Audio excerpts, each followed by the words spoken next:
Vamos a tener que seguir nosotros hablando de noticias pues igual de importantes, porque el informe del que hablamos al inicio del programa ha sido elaborado por ANAR junto a la Mutua Madrileña y ha encuestado a 5.123 alumnos y 229 profesores de la Comunidad de Madrid, de la Comunidad Valenciana, de Castilla y León, Baleares, Canarias, entre septiembre de 2021 y junio del 2022. Y uno de sus datos más preocupantes es un incremento notable de las agresiones grupales en los últimos años en los colegios.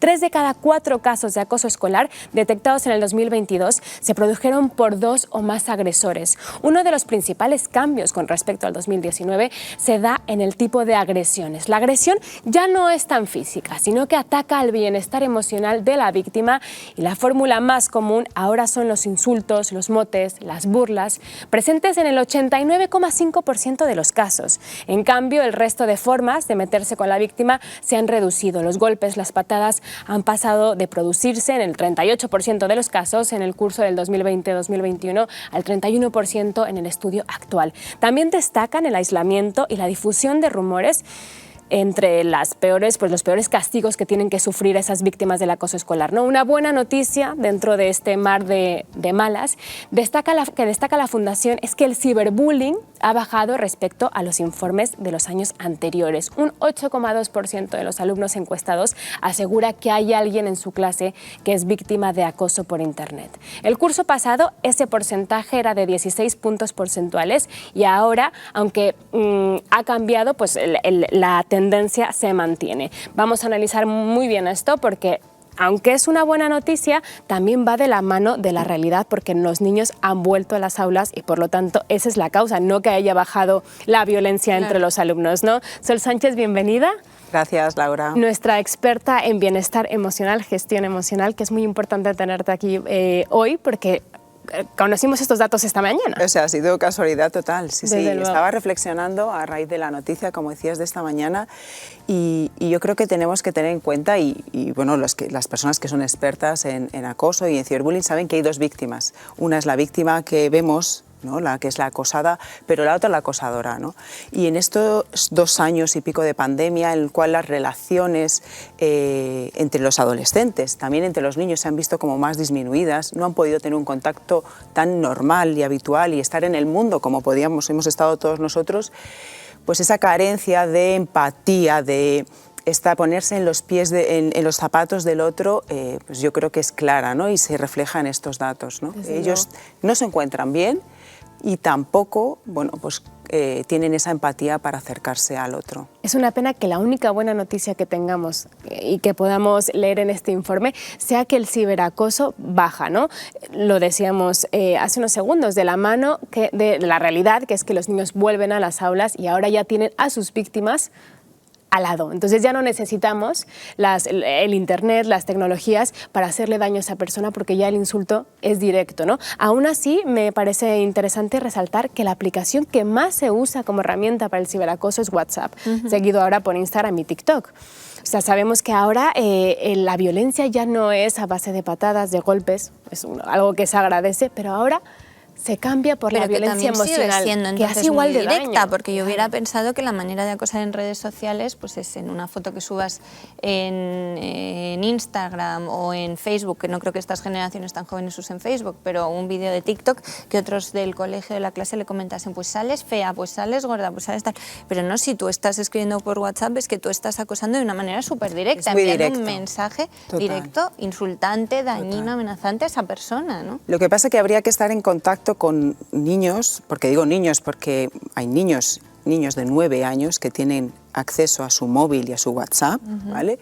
Y darnos cuenta de que ese es su medio habitual de comunicación. Claro. O sea, tener un WhatsApp es como antes podías llamar al fijo de tu amiga o de tu amigo, ¿no? Incluso más asiduo, porque es algo que tienen y que los padres o algunos padres lo dejan utilizar habitualmente. Entonces, para ellos WhatsApp es su herramienta habitual de comunicación, con lo cual lo normal es que se produzca a través de eso.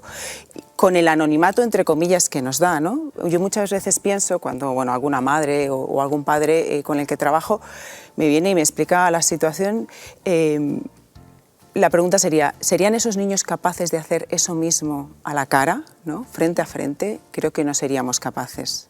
Creo que hay muchas cosas que las redes nos están quitando, como la culpa, la vergüenza, ¿no? Nos hacen anónimos, entre comillas, porque no estamos mirando a los ojos a esa persona que sufre cuando le estamos diciendo según qué cosas, y eso pues hace que, bueno, pues que nos crezcamos, que bueno, pues da igual lo que diga, porque bueno, como está ahí escrito, ¿no? Claro, y también para, también para las víctimas, claro. Por culpa de las redes. Y también las víctimas ya no tienen protección, esa protección que antes suponía, ya dejabas el salón de clase donde te estaban molestando y te ibas a casa y entonces estabas en un ambiente protegido, ¿no? Aquí ya no, porque el acosador puede colarse a la casa de la víctima pues usando el WhatsApp, Instagram, TikTok. Es tremendo porque no, o sea, una víctima de acoso escolar ahora mismo no tiene descanso, ¿no? No tiene descanso, tú lo has dicho, Laura, es tremendo, ¿no? Es 24 horas, pueden acceder a ti o andas cambiando de móvil y entonces te aíslas un poco también de lo bueno que tiene pues tener contactos, que al final son nuestra red de protección, o si no, como dices, es 24 horas. Sí, Otra cifra tremendamente preocupante es que casi el 50% de los niños encuestados dijeron que no, o sea, que una vez que el profesor es consciente de la situación de acoso escolar no hace nada, y casi el 70% acusa a los colegios de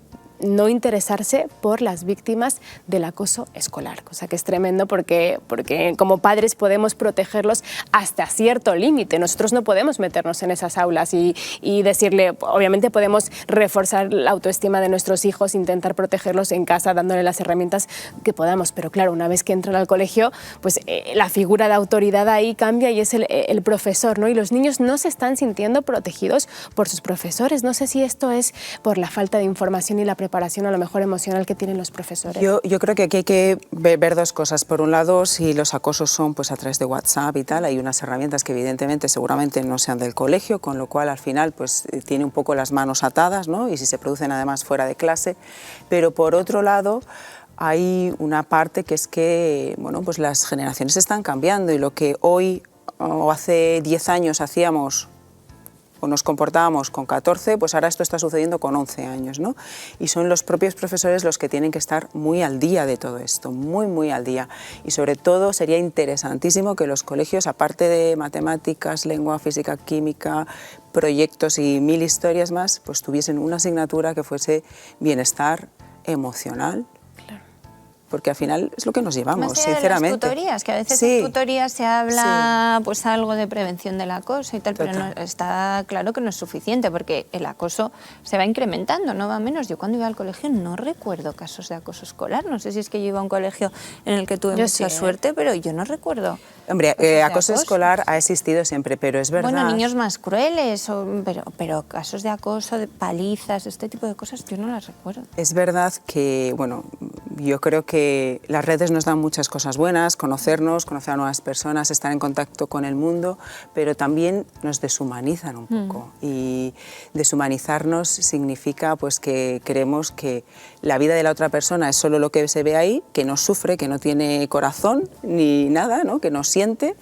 Y eso nos hace sentir que podemos estar, a algunas personas les hace sentir que podemos decir y hacer lo que sea, ¿no? Y yo creo que es complicado, es algo que tenemos que ir bailando y aprendiendo, porque indudablemente vamos a estar ahí. Ahora, cómo nos vamos adaptando es la gran asignatura pendiente, yo creo.